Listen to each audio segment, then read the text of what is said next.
Yo guys, it's the kid. We're here for another session of the football news. We go around and we look at the hottest topics that are in the football world. So without further ado, we've got Gareth Bale. Let's talk about Gareth Bale. So, FIFA Club World Cup, Al Jazeera almost knocked out Real Madrid. They were close, but guys, okay, people were fearing that, oh my gosh, could this happen? Could this be a shock? There was no way in 16 hells that Al Jazeera were going to beat Real Madrid. If they had beaten them, Zidane would have been sacked by myself on the spot. But I think the biggest story, the biggest story of that match was beast mode, Gareth Bale.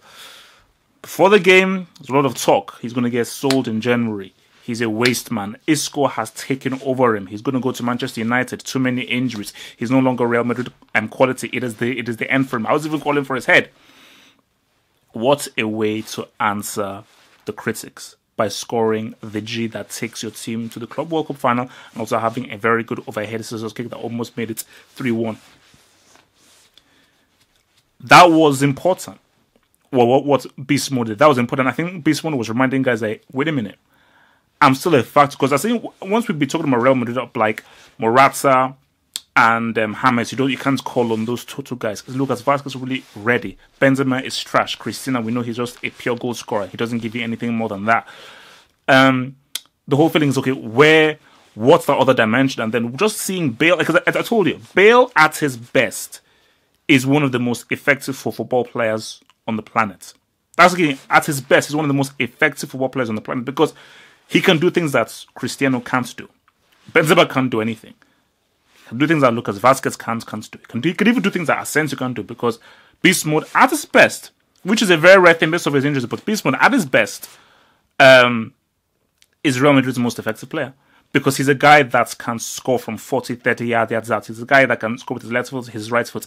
He can create situations out of nothing. He can score goals out of nothing. There's so much in his repertoire with regards to finishing and just creating situations based off how he can just find space, get himself out of tight space, but not really by pure footballing skill, but just by his movement and intelligence. That's why the key word is effectiveness. He may not have the kind of finesse of an Eden Hazard, a Messi, or a Robin, but he's effective. And at the end of the day, all that matters in football is, are you effective? Whether you look good being effective or you look ordinary looking effective, all that matters is, are you effective? So Bale has planted that seed of like to Zidane and say, wait a minute, you'll need me. You need me. You know, PSG. Do you want to sell your boy? Do you want to sell your boy? Because if you sell your boy, you can't call on me on Paris Saint-Germain. You've got to rely on Asensio. You've got to rely on Cristina. You've got to rely on what's that guy's name? Vasquez. Got to rely on Brick Zima, that useless French piece of baguette. So that's the reality. So for me, I think for Bale, man, look, I would think twice before selling him. But there's still an argument. What if he goes to bad form? What if he gets injured again? There's still that argument. But based upon what he did there, and who knows what he can do in the Club World Cup final, because trust me, that's the key thing, is the medical team. If they can get him fit, fully fit, that is a huge asset. It's like a new signing. It's like a flipping new signing.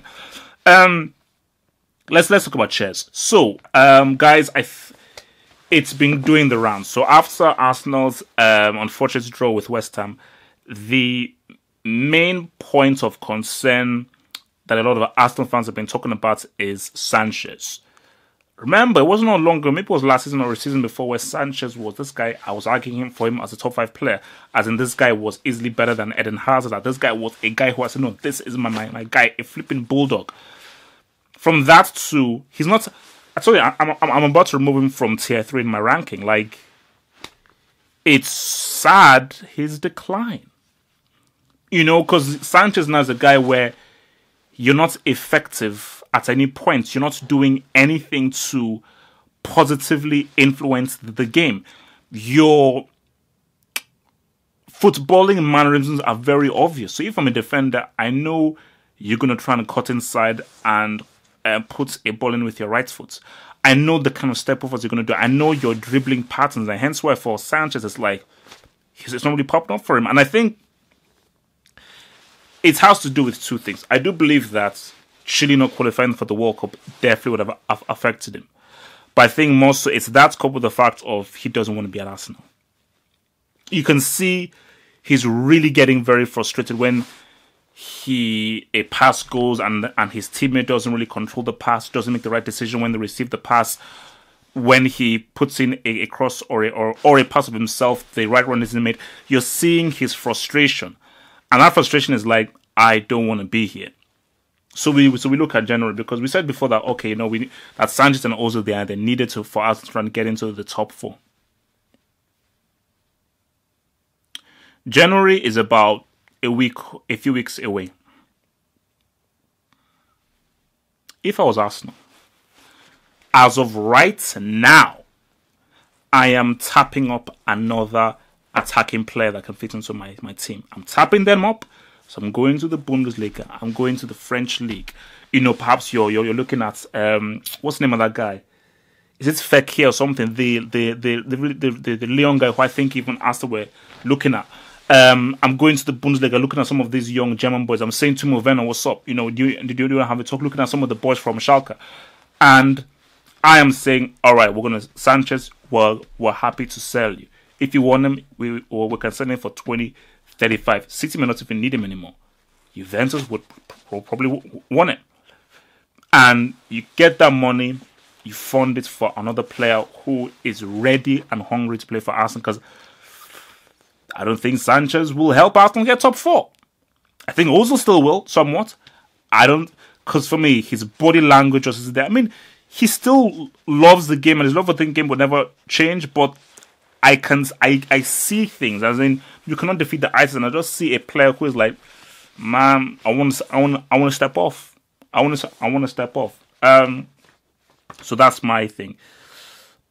Mertens. So there's a very interesting thing that I saw again online, which is that Mertens praised Maurizio Sarri. Says that Maurizio Sarri takes normal players and makes them amazing. And Mertens is evidence of that. Before Sarri, Mertens was just a winger, a pretty alright attack winger, but nothing special. Hence why he's one of those Belgian guys who you were like, yeah, he's there, but we don't really talk of him in the same breath as a Eden Hazard or a De Bruyne or even a Carrasco. Oh my gosh, I forgot Belgium. How many guys do Belgium have? Bloody, I forgot they have Carrasco as well. If Mercedes doesn't win that World Cup, yeah.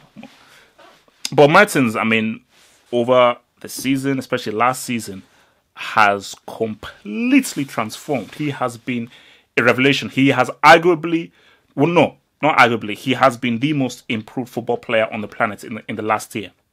No player has improved as much as he has improved. It is incredible. Of what he was 2 seasons ago to what he was last season and this season, it is flipping like night and day and night. It's like going from day to the night. And that's why I do believe that Sarri does deserve a lot of that credit, because despite my annoyance with Napoli's football, how I feel it is very one-dimensional and is very restrictive, Milik is injured. That was their striker. That was a replacement for Gonzalo Higuain. And Sarri doesn't have the kind of kitty that Inter have, that AC Milan had, that Juventus have. So he can go out and just get all the players that he wants. So with the players that he has at his disposal, not a lot of them would really say world class. Probably only Mertens or perhaps Hamsik. He's doing an amazing job because he's really, which is what Mertens was saying, he's taking, pretty good players and making them amazing. So he's formed a very formidable, exciting team with, okay, alright players. So that is really an amazing thing that, you've got to give Sarri credits for, despite now playing out sort of sizzling out. And finally, a very, very interesting story, Oliver Kahn. So, just learned that Oliver Kahn, back in 2003 and 2004, he could have joined Manchester United. And Kahn said that was one of the biggest regrets in his career, because he felt that would have presented a new and a bold challenge for him, moving to Manchester United then. But the thing, though, is he said that he's still happy with what he did because it's meant that he could build a legacy at Bayern Munich, and again he retired as a Bayern Munich legend. So it's one of those things of like, did Kahn make the right decision? Should you forgo, okay, I want to be a legend and seek a new challenge. It's a similar thing that Henry did. Because now, think about this now. Henry left Arsenal. He moved to Barcelona. New environment, new challenge. He got the Champions League medal he so craved, therefore completing the set of League Championship, League Trophy, Champions League, European Cup, World Cup. So that was fine. But then, despite him doing that, and I believe retiring when he was at Barcelona, he was still an Arsenal legend. He still has a flipping statue outside of the Emirates. So him not retiring and having his last playing days at Arsenal. Sorry, he retired at flipping Red Bull. But the fact that he didn't have his last playing days at Arsenal did not really diminish him from being an Arsenal legend. So if Kahn had even gone to Manchester United, had that new challenge, I don't think it would have diminished him from being a Bayern Munich legend. And I think if he had gone there, maybe because of 03-04, I need to remember, I need to now try and figure out when Kahn actually retired, because I'm saying to myself, like, guys, correct me if I'm wrong, but would Kahn have been still playing when they had that Champions League final? So basically when they had the Champions League finals against Barcelona. Because the thing about Kahn was that Kahn was a dude that he won games for Bayern Munich because of the critical saves. But then I think about it further. How much better... For me, I put Kahn as for me, my number one keeper of all time. It's also between him and Buffon, but I take Kahn because Kahn was a psychopath. So, and you need a psychopath to be a goalkeeper and his leadership qualities. But I said to myself that how much better was Kahn than Van der Sar? Van der Sar, arguably, I say he's a top 3 keeper of all time. So, you've got Van der Sar, you've got Buffon, you've got Van der Sar, you've got Kahn, you've got Buffon. So I don't think Kahn was that much better than Van der Sar, but maybe Kahn's leadership qualities would have really galvanized Manchester United enough, even further. And I believe 100% Ferguson would have made him the captain if he had bought him based upon what the kind of guy he was. Remember, 03-04, that was just about a year after the 01-02 season. I remember, it's 2 seasons after the 01-02 season. Remember, that was the season in which was the 2002 World Cup, where if Germany had won that World Cup in 02, Kahn would have been voted player of the tournament. Simple as that. So obviously Ronaldo was winner of the tournament, and I think number 2 was Kahn, based on what the guy did and how he carried Germany, helped carry Germany to that final, based upon the critical saves he made for a team that really had no business entering that flipping final. Yeah, man, so that is it here for the football news. Again, we'll hopefully be back again tomorrow. Guys, relax. The haircut is coming soon. Just keep abreast of my Twitter. I keep you up to date with anything that are happening, hangouts, latest news, and head to the website for rankings, Brick Academy, Half Up 11, and of course, guys, the Patreon. Support the Patreon for even more exclusive videos and more exclusive analysis. Stay true, stay black. Peace out. Peace. Thank you for watching this video. Think about pledging and become a Half of Football Hot patron. Pledge an amount each month and gain access to exclusive videos from your boy, the Football Hot, for more analysis. Peace.